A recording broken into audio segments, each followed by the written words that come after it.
C'est une vérité biologique qu'on verra juste après.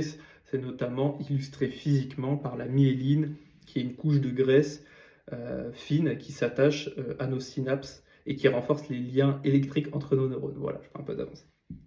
En revanche, donc faire ça, c'est devenir plus intelligent, et pour faire ça, il faut souffrir. Donc déjà, si vous souffrez pas, type, vous êtes sur YouTube, vous regardez un podcast, vous suivez une newsletter, mais vous la digérez pas, vous faites que la consommer, hein.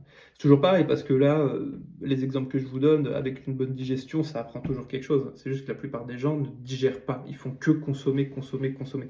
Là, vous ne souffrez pas, ou très peu quand même, il faut se dire les choses, c'est plus du divertissement presque, de l'edutainment, et du coup, vous n'apprenez pas. La réciproque n'est pas vraie. C'est pas parce que vous souffrez que vous apprenez. Il y a des souffrances utiles et des souffrances inutiles.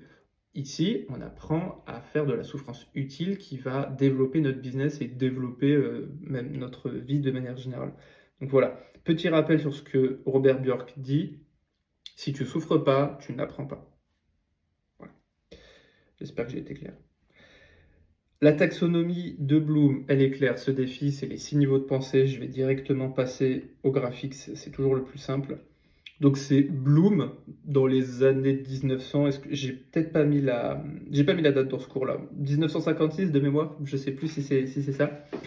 Donc qui part d'un constat simple avec son équipe, c'est que une compétence n'en vaut pas une autre, et que mémoriser, comprendre, ça vaut pas le même niveau d'expertise que par exemple analyser, évaluer ou créer. C'est bête à dire, mais personne l'avait démontré.